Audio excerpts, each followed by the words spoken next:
Hey guys, today's video is all about positions and deployment phase. So basically in DragonHeir, your hero's position in the battlefield is incredibly important for a number of reasons, and the tutorial stages can really highlight this incredibly well. So we're going to play through them and I'm going to explain how certain mechanics work. And to start things off, the very first one just wants you simply to kill the enemy sorcerer Neda up here. The best thing you can learn from this mission is simply when you go to place a hero, you see two lines traversing between your hero you're about to place and the two enemies on this particular battle. So you can see there is Neda and there is this guy below, and their two lines are red and purple. You see the purple line is meeting in the middle. There's kind of like a traversing color that meets in the middle. That infers that both your hero and the enemy are going to attack each other. There is a red line which is only going from the enemy to your hero, and that means that the enemy is going to attack you and this hero is not going to attack their enemy back. In order to kill Neda, you want to be attacking Neda first, otherwise you'll be stuck here fighting the lower one. You really want it to be so that this character is attacking Neda first. So you just need to move until you see the purple line, and then up these three tiles you can see that your hero will now chain onto Neda instead. And so if we simply play here, you'll see that we run at Neda, Neda attacks us, and this guy should be attacking us, but I guess because it's a tutorial they're not doing that. So the main thing to learn from this tutorial stage is simply just to pay attention to the lines on the map when you're placing a hero and see who's attacking what. It kind of shows you the tethering. So yeah, very useful to pay attention to that when deploying heroes, especially in tricky missions. The second mission is regarding windform traps. These are basically hazards on the map that you can take advantage of, and you can see that it tells you to use them to approach enemies quickly.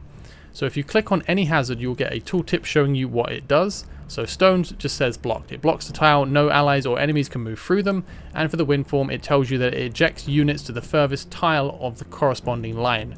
So if you pass through this windform trap, it will launch you to the furthest tile on the same line. So for example, if I was to place Notira here, you can see from the lines of influence that she would be meeting with Bellic. They'll run towards each other and they'll meet somewhere around here.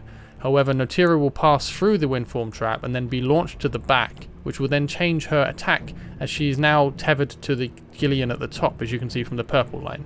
So she'll get bounced to here and attack Gillian instead, which is what we want. Similarly, if we place Forbrit here, you can see the purple line showing that we're going to go after Bellic.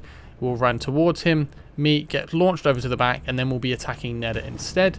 The last thing I'm aware of with the lines of influence, so if we go to place down Gulao, you can see he actually has a yellow line. You can see from the other red lines who the enemies are going to be attacking, and it's not Gulao. No one is attacking him.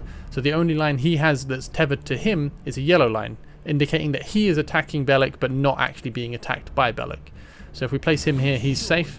And if we place the mission, you can see these two run through the windform traps, get launched to the back, attack the rear flank enemies.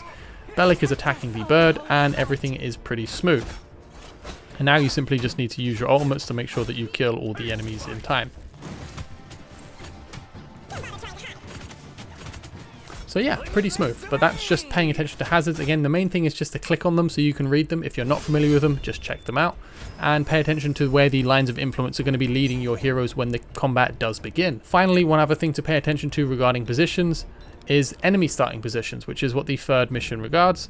And as you can see here, there are these lines going across the map. These are ropers, which are from D&D, so it's cool to see them in the game. But anyway, if you click on an enemy, you can see a little bit about them as well as their icons and their abilities. So for the roper, the first one says, when the battle starts, stretches out its tentacles and pulls the first enemy it hits to the front, dealing physical damage and inflicting stunned.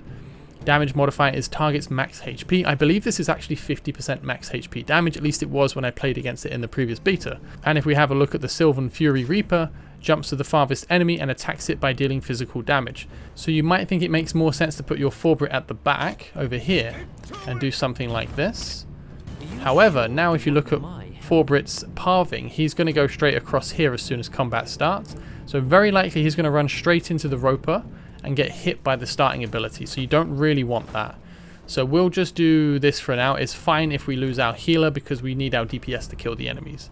So we'll do this. These lines will miss. These guys are both ranged, so they'll stay where they are. And Forbrit will run down to attack, but he can attack from here, so he won't run into the Roper's path. So let's see what happens.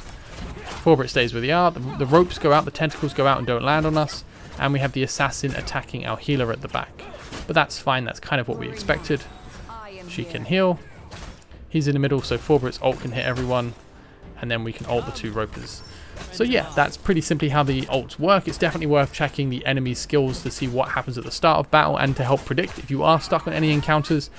And yeah, that covers the positional side of the tutorial, which is what I wanted to go over in this video. I will cover the rest of the things and I'll cover some more stuff in combat in future, but I'll keep this video pretty short and sweet for now. So let me know what you guys think. Let me know what you think of the combat system as well, and if you have any other things you want me to look at in future. I'll be doing a whole bunch of kind of studying and research into how the systems work, because it is quite involving and I really do enjoy it. I've played these other ones in the beta before and they are really quite fun as well, so I'll definitely be doing videos on these when I do unlock them. Anyway, thank you guys very much for watching. Have a lovely day. Take care. Bye-bye.